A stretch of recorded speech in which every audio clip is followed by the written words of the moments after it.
firmly believe if we look back at the kinds of people we elected a Dave Cargo, who was a bit of a maverick himself, and his goal was taking north.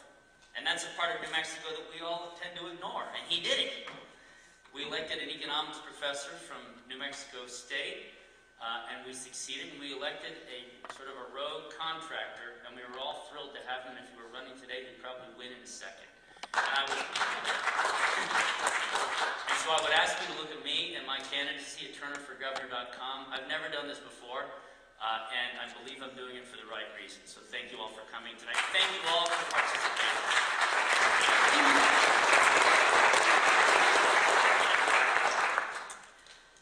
What you see is what you get.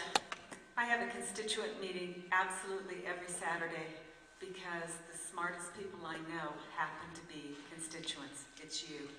And when you want to solve the problem, you need to go closest to the problem. I'm with Doug. I am so tired of living in the state of potential. I've lived here since I was 10 years old. In the state of potential, it is time to move to the state of success and the state of prosperity, and that is this state. So let's get on with it. We have some of the most remarkable things happening in this state, and nobody knows about it. And since this happens to be an agricultural area, let's talk about the role of agriculture. You're now 7th in the nation in dairy. We're one of the few states in the nation that actually creates lactose-free milk by filtration. That is a blending of the dairy industry and Sandia National Labs. Who knew? But then we have a tax policy. Do we sell that product in this state? We do not. Go figure. Go figure. But let me tell you, these are some real basic things. If you cannot feed your people, you lose your state, you lose your country. If we don't focus on those basic concepts, we will not have anything to talk about. You are what is standing in the way, thank God, because you're feeding our state.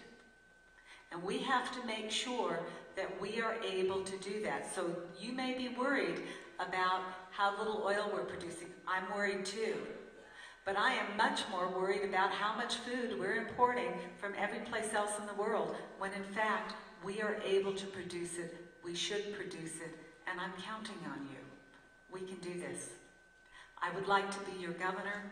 I thought about this since last March. You know, this is a very unique time. I'm ready, and I know when I'm elected there is a nanosecond to change the direction of this state. Thank you. You have to be ready.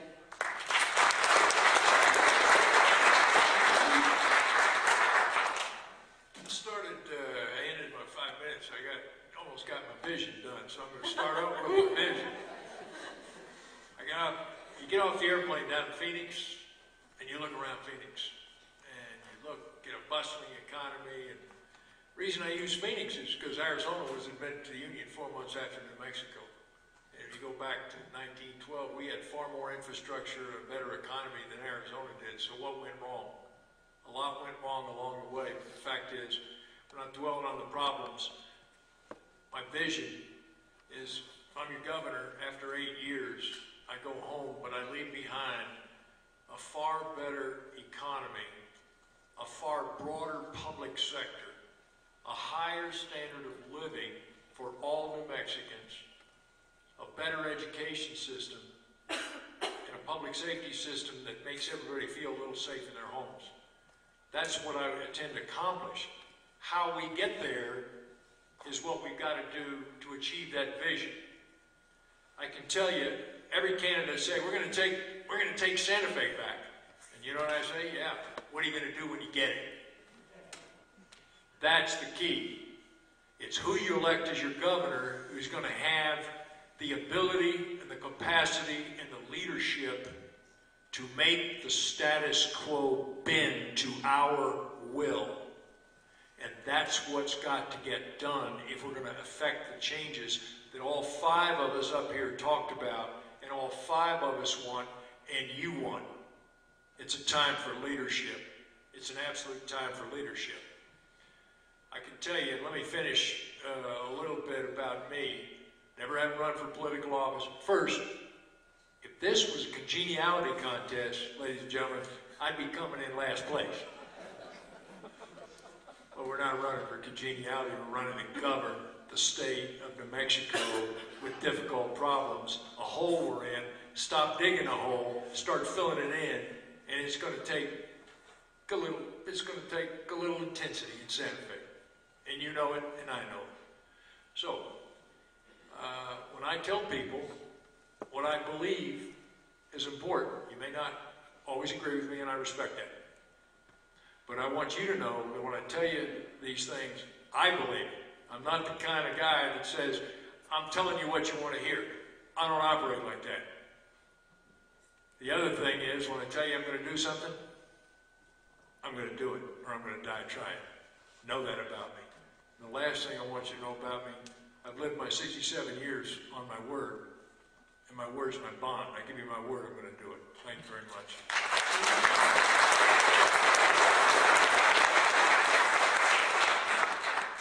I'm asking for your support and for your vote as your next governor because I can return strong ethical leadership to Santa Fe.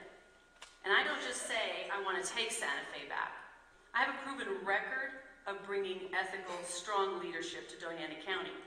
And the voters in Doña Ana County have held me accountable. They hold me accountable every time they vote.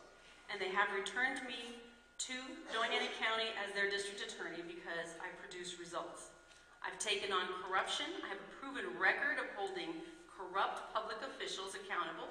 We have prosecuted a municipal judge for voting in both the state of Texas and in Doña Ana County for the same election, running for office in Doña Ana County when he didn't even live in Doña Ana County, he lived in Texas.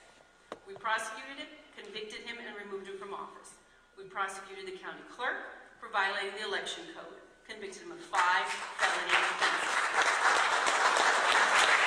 Taking on public officials isn't easy, but I have a proven record of doing it, even when it's tough. We take on tough cases in our area, and I'm not afraid to make that kind of positive change in Doña Ana County. Sometimes these forums don't let you know a lot about us. I support concealed carry. I do not support driver's licenses for illegal immigrants. We have 45,000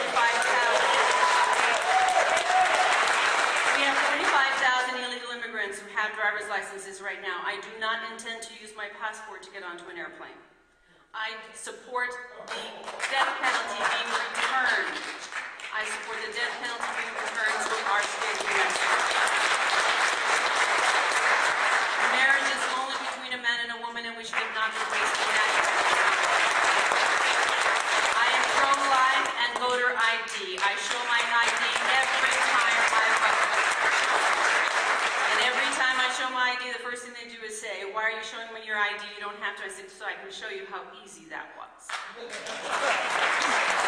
Men and women have died to give us that privilege to vote, and it must count, and we must be the ones who vote, and only the citizens of our state should be the ones who vote.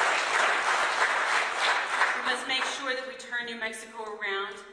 I have a proven record of surrounding myself with experts. I have a proven record of making decisions that are based on evidence and facts. We have to make sure that we are making environmentally sound decisions.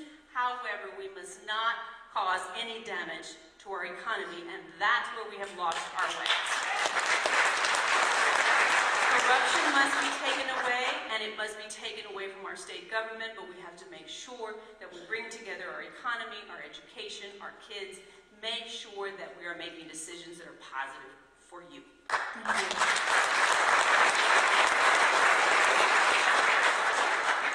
Well, I certainly thank you all for being here. You've been very honest, you've been very open with us, and we very much appreciate you. One of my board members from High Plains Patriots would like to make a comment. Yes, I want to just make a brief comment. Number one, thank you for being here tonight and sharing your time with us.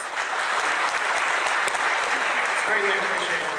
And also, I just wanted to comment that occasionally I catch some radio out of Texas, and I've heard a lot of the commercials in the Texas gubernatorial Republican primary race over there, and it's nasty. I mean, between Senator Hutchins and Governor Perry over there. And what I've heard from you tonight is that y'all seem to have a healthy respect for each other, and you didn't attack each other.